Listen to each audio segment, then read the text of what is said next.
नमस्कार मेरे प्यारे साथियों, मेरे प्यारे मित्रों, मेरे प्यारे प्यारे विद्यार्थियों, आप सभी का आपके YouTube channel learn with Awadh में स्वागत है। तो आज की क्लास में हम कुछ महत्वपूर्ण इनपुट आउटपुट डिवाइसेस पढ़ने वाले हैं जो आपके एग्जाम्स में पूछे जाते हैं, जो आपके एग्जाम्स में जिनका फुल फॉर्म पूछा जाता है तथा उनसे जुड़े हुए कार्य पूछे जाते हैं। जो पहले पूछा जाता था लाइक माउस क्या कार्य करता है, कीबोर्ड क्या कार्य करता है, मॉनिटर क्या कार्य करता है, वो अब नहीं पूछे जाते हैं, वो ट्रेंड चला गया। अब क्या ट्रेंड है कि जो हमारी डेली लाइफ में यूज होने वाली चीजें हैं, जो डेली लाइफ में यूज होने वाले हमारे इनपुट आउटपुट डिवाइसेस हैं, उनके विषय में पूछा जाता है। जैसे पहले की अगर हम बात करें तो MICR,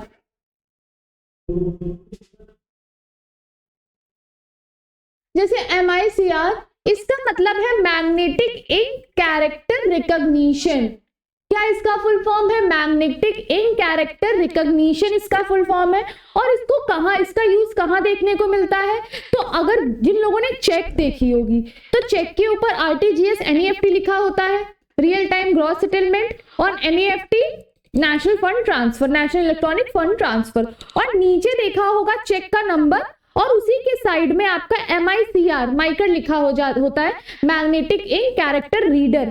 तो चेक को पढ़ने के लिए किसका यूज होता है? MICR का। तो कहां पर यूज होता है?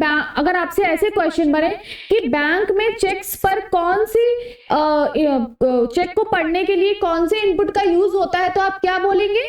Magnetic ink character recognition MICR बोलेंगे। दूसरा बारकोड रीडर। बारकोड रीडर तो सबको पता होगा। बारकोड रीडर क्या होता है? अगर आप जैसे शॉपिंग करने जाते हो तो शॉपिंग मॉल्स वगैरह में जाते हो तो वहां पर देखा होगा कि वो लोग कुछ लिए रहते हैं, और जब वो उस प्रोडक्ट पे वो उस गन को रेस करते हैं तो रेड लाइट जलती है और उनकी स्क्रीन पर पूरा उस प्रोडक्ट का विवरण आ जाता है। तो और वो बारकोड को रीड करते हैं। बारकोड इस तरीके से कुछ लाइंस होती हैं जहां पर पूरा विवरण दिया रहता है। अब आते हैं OMR, optical mark recognition. RRR जहां पर है रिकॉग्निशन है, बस बार कोड में रीडर है। ऑप्टिकल मार्क रिकॉग्निशन OMR कहाँ यूज होती है? आपके एग्जाम्स में जब आप उन शीट्स को भरते हो, गोले गोले बनाते हो, तो वहां पे ऑप्टिकल मार्क रिकॉग्निशन यूज होता है। उन शीट्स को क्या मैन्युअली चेक किया जाता है? कोई इंसान बैठ के चेक करता है? नहीं, मशीन में डालते हैं और वो उसको चेक करती है।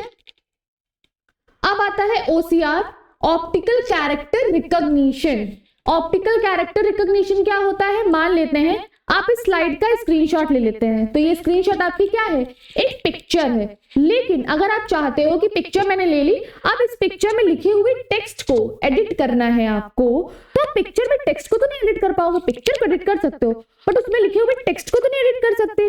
लेकिन ऑप्टिकल कैरेक्टर रीडर क्या करता है? उसमें लिखे हुए टेक्स्ट को क्या करता है? एडिट कर देता है। फाइन। अब आता है QR कोड। ये किसको नहीं पता भैया? हर जगह ऐसे फोन लेके जाओ भैया, QR कोड बना होता है, क्विक रिस्पॉन्सिव कोड इसे बोलते हैं। ये भी एक इनपुट डिवाइस है आपकी। ये सब एग्जाम में पूछा जाता है। अब इनपुट आउटपुट डिवाइसेस की बात कर रहे हैं। IO मतलब जो इनपुट का भी काम करे, आउटपुट का भी काम करे। मोडेम, मोडेम मतलब मॉड्यूलेटर, डीमॉड्यूलेटर।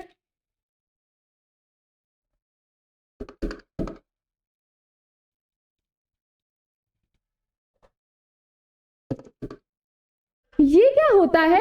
इसमें क्या होता है कि पहले मॉड्यूलेटर एनालॉग सिग्नल को डिजिटल सिग्नल्स में लिख देती हूं मैं, एनालॉग को डिजिटल सिग्नल में, देन डिजिटल को एनालॉग सिग्नल में कन्वर्ट करता है।